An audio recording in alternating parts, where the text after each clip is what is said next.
Hello बच्चों, welcome in my science YouTube channel that is dynamic science. आज हम +2 electrostatics का एक इम्पॉर्टेंट पार्ट करेंगे, दैट इज़ कैपेसिटर। तो इस कैपेसिटर पार्ट के इस कैपेसिटर को हमने कई पार्ट्स में डिवाइड किया है। तो आज इसके फर्स्ट पार्ट में हम कैपेसिटर की इंट्रोडक्शन पार्ट करेंगे, डेफिनेशन करेंगे, एसआई यूनिट करेंगे, उसका डायमेंशनल फार्मूला करेंगे और कैपेसिटर की टाइप्स को डिस्कस करेंगे। तो introduction, first, what is a capacitor? What is a capacitor? तो capacitor is a electronic device that can store electrical energy inside it in the form of electric charge। जो electrical capacitor है ये अपने अंदर electrical energy को store करता है electrical charge की फॉर्म में। तो मन में ये क्वेश्चन राइज होता है कि कैपेसिटर किस लिए? तो मैं आपको बता दूं, हमारे घर पे इलेक्ट्रिक फैन होता है, फैन, इलेक्ट्रिक मोटर होती है, इलेक्ट्रिक फैन है, मोटर है, कूलर है। इनको स्टार्ट होने के लिए बहुत ही ज़्यादा अमाउंट ऑफ करंट, बहुत ही ज़्यादा अमाउंट ऑफ एनर्जी की नीड होती है। फैन अगर इलेक्ट्रिकल कैपेसिटर ना हो तो स्टार्ट नहीं हो सकता। तो इलेक्ट्रिकल कैपेसिटर क्या देता है? Instant energy. इंस्टेंट एनर्जी, ये अपने अंदर एनर्जी को स्टोर रखता है और एकदम अपनी एनर्जी को दे देता है, जिससे कि फैन, मोटर, कूलर स्टार्ट हो जाएगा। जब ऐसी डिवाइस स्टार्ट हो जाती हैं तब उनको इतने करंट की आवश्यकता नहीं होती। इलेक्ट्रिक फैन को स्टार्ट करने के लिए लगभग 20 एम्पीयर करंट चाहिए, लगभग 20 एम्पीयर। और हमारे घर के अंदर लगभग 5 एम्पीयर टू 32 एम्पीयर करंट आता है, 32 एम्पीयर करंट आता है। तो अगर करंट की अमाउंट लो है तो ऐसी चीज़ों को स्टार्ट होने में बहुत ही ज़्यादा दिक्कत है। तो इसलिए इलेक्ट्रिकल कैपेसिटर की यूज होती है डिवाइस को स्टार्ट करने के लिए। तो इंट्रोडक्शन में इलेक्ट्रिकल कैपेसिटर, अगर हम इसकी डेफिनेशन करें, electrical capacitor is a device which can store electrical energy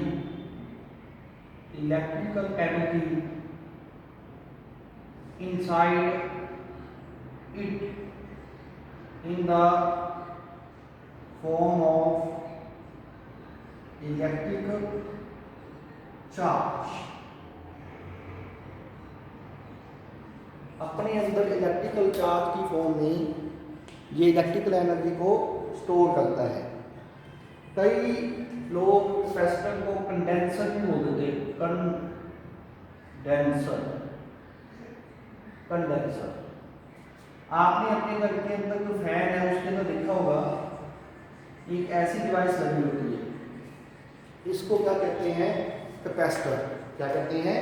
capacitor. कि इसका जो शेप होता है, जो साइज होता है, अलग अलग होता है। तो फैन के अंदर ऐसा लगा होता है, इलेक्ट्रिक मोटर के अंदर भी ऐसा लगा होता है। इसको हम क्या कहते हैं? कंडेंसर। कैपेसिटेंस क्या होती है? Capacitance, capacitance.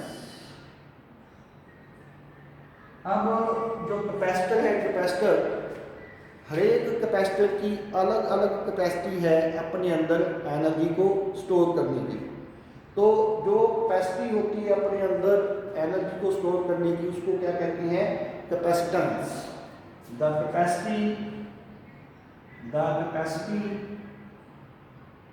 Capacity of a capacitor or condenser to hold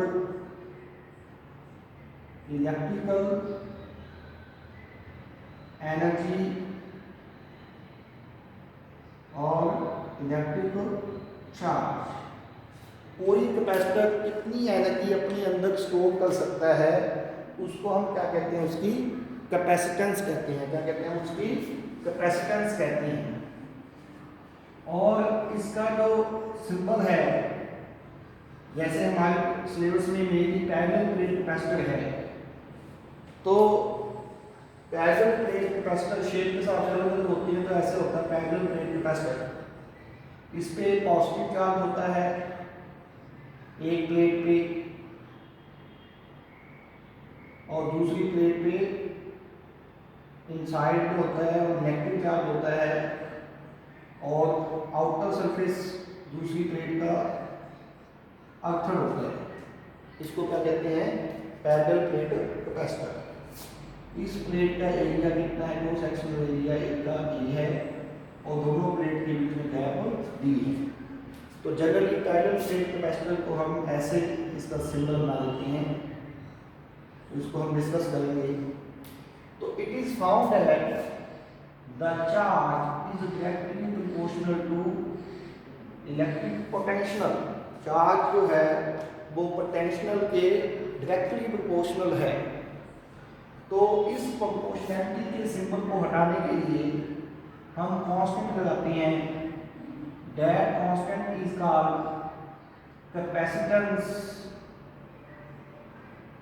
of a capacitor और condenser. C is called capacitance of a capacitor or condenser। SI unit क्या है इसका? SI यूनिट जो है कैपेसिटेंस का वो क्या है? फैराड। F से लिखते हैं उसको, F से फैराड। F means farad. और जो फैराड है वो Q का कूलम है और V का वोल्ट है, तो कूलम पर वोल्ट के इक्विवेलेंट है। फैराड जो है फैराड वो कूलम पर वोल्ट के इक्विवेलेंट है फैराड।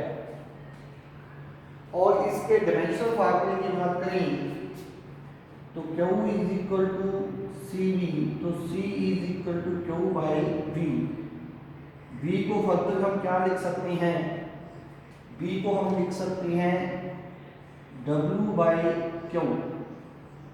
तो Q का क्या हो जाएगा? Square by W। Q का डायमेंशनल फार्मूला क्या होता है? AT, तो A square T square divided by W का क्या होता है? M1 N2 T minus 2। तो M प्लस का 1 हो जाएगा, -1 हो गया, N2 हो गया, T -2 है, +2 हो जाएगा, T 4 हो जाएगा और A 2 हो जाएगा। तो this is the dimensional formula of electrical capacitance. M-1 N2 T4 A square। This is the dimensional formula of electrical capacitor.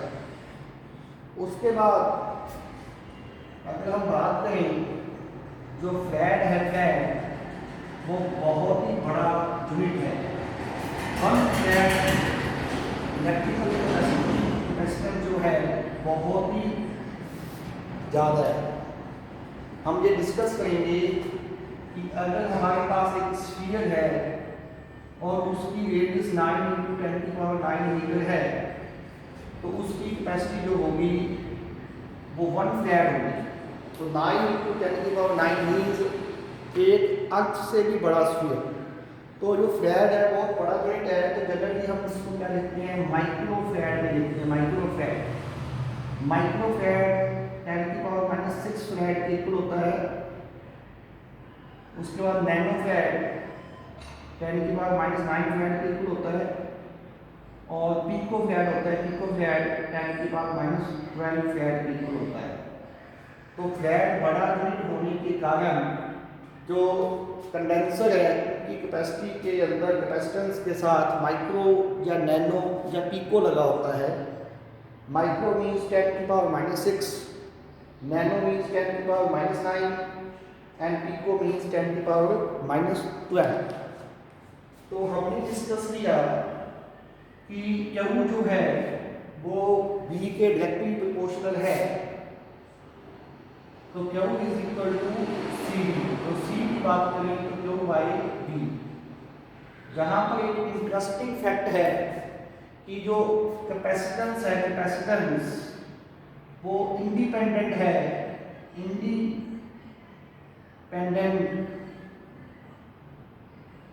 From Q and V।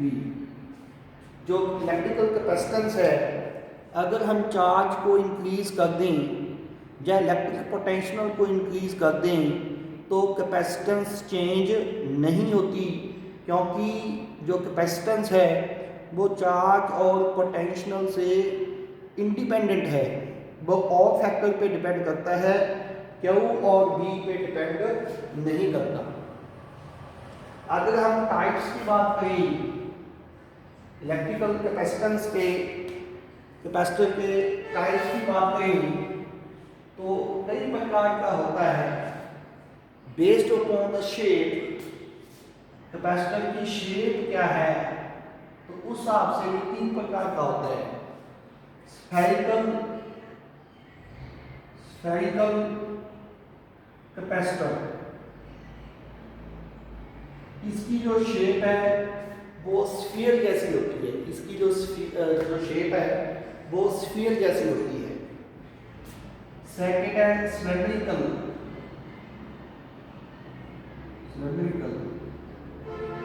Capacitor, इसकी जो शेप है वो सिलेंडर जैसी होती है। और लास्ट वन है पैरेलल प्लेट कैपेसिटर।